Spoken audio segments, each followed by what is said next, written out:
નમસ્કાર, મારું નામ રવિન્દ્ર પ્રજાપતિ, સાકરદા પ્રાથમિક શાળા દાહોદ તાલુકો. મારા શાળાના બાળકોને જ્યારે વાંચવા માટે કહીએ છીએ ત્યારે એને રસ્વે દીર્ઘઈ કાના માત્રા અને જોડાક્ષરવાળા શબ્દોમાં ભૂલો પડે છે. તો એના માટે આપણે નવતર પ્રયોગ કરેલો છે. દિવાસળીના વેસ્ટ ખોખામાંથી પ્રયત્ન કરેલો છે. દરરોજે આ પ્રવૃત્તિ કરાવવામાં આવે છે કે બાળકને વંચાય ત્યારે પપ્પા એમ વાંચે છે, એની જગ્યાએ બાળક જાતે આવી રીતે ખોખાઓ બધા આ રીતે ખસેડે છે અને પપ્પા બરાબર એવી રીતે લગન તો લગ્ન આમ ખસેડીને આખો શબ્દ વાંચે છે. એ જ રીતે છે અહીં માત્રાઓ માટે જને કાનો જા, જને રસ્વઈ જી, જને દીર્ઘઈ જી, જને રસ્વ જુ. બીજા બાળકો છે રસ્વ વાળું જુ, પણ વાળું એવું કશું બોલવાનું નથી. આપણે જને રસ્વ જુ, જને દીર્ઘ જુ, જને એક માત્ર જે, જને બે માત્રા જય.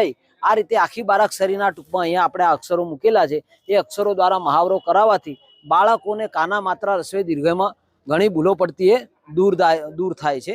બીજા જ, ગ, ન, મ એ રીતે આ શબ્દો બનાવેલા છે. એ શબ્દનો પણ મહાવરો કરવામાં આવે છે, જેનાથી એક શબ્દ પરથી બનતા બધા અલગ અલગ શબ્દો વંચાવવામાં આવે છે. એ જ રીતે આ બાજુ છે સાહેબ, આ બાજુ છે હા ભરમ, ધરમ, પરમ, નરમ. એ જ રીતે અહીંયા આપણે સ્ટીચ દ્વારા પણ બાળકોને અહીંયા આપેલું છે TLM, હા સોરી, નમન, ચમક, દમન, નમક. બસ આ રીતે છે. પછી વાક્યપટ્ટી છે. વાક્યપટ્ટીની અંદર બાળક ચિત્ર તો ઓળખતા જ હોય છે. આ કેરી છે, આ કેળું છે, આ તરબૂચ છે. પ્રાણીઓમાં પણ એ રીતે કરી શકાય. આ સિંહ છે બરાબર, આ વાંદરો છે, આ પોપટ છે. એવી રીતે શાકભાજીની અંદર આ દૂધી છે, આ ભીંડા છે.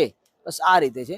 પછી બાળકો બ પરથી બનતા શબ્દો વાંચે, બગાડ, બળદ, બજાર. આ રીતના અલગ અલગ ટૂંકમાં બનાવેલા છે ખ્યાલ. હવે આ બાજુ છે એ જ રીતે શબ્દ ફૂલ આપણને અહીંયા આપેલા છે. આ શબ્દ ફૂલ છે.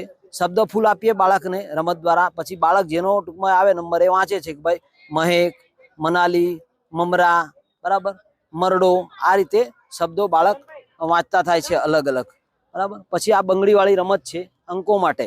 ભાઈ બંગડી ફેંકોને રમત રમો. આ મણકા ગણશે બાળક, મણકા ગણીને બાળક કહેશે 31, તો 31 વાળો કપ છે બાળક આવી રીતે ઉપર મૂકશે. એટલે બાળકને આનાથી મજા આવે છે ને બાળક શીખતો હોય છે. આ રીતે આગળ પાછળની સંખ્યા છે અંકો માટે છે. અંકો માટે અંક ક્યાર છે ભાઈ 11, 12, 13, 14, 15.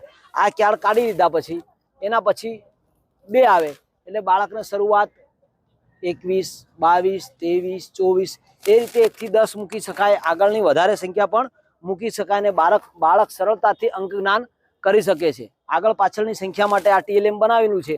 ભાઈ 3 ના પછીની સંખ્યા કઈ તો 4. તો આ રીતે સંખ્યા કઈ બની તો 34. એવી રીતે આગળની સંખ્યા કઈ તો 2. તો હવે સંખ્યા બની ગઈ તો 23. એ રીતે પણ આનામાંથી કરી શકાય. બીજું સરવાળા મશીન છે. અહીંયા આ સરવાળા મશીન મૂકેલું છે. એમાં આપણે સંખ્યા મૂકી દેવાની છે ક્યાડ બંને બાજુ. એટલે બાળક આ સંખ્યા પ્રમાણે મણકા અંદર નાખશે કપની અંદર. અહીંયા 1 છે તો 1, આમાં 2 છે તો 2 મણકા નાખશે. ફરી મણકા બાળક ગણશે કે ભાઈ કેટલા મણકા થયા તો 3 મણકા થયા. બાળક ગણી અને અહીંયા એ જગ્યા પર અહીંયા આ જે જવાબ છે એ આના ખાનામાં મૂકશે. એટલે જવાબ એનો 3. એ રીતે બાળક ટૂંકમાં સરવાળા પણ આનાથી શીખી જશે બરાબર. Okay, thank you.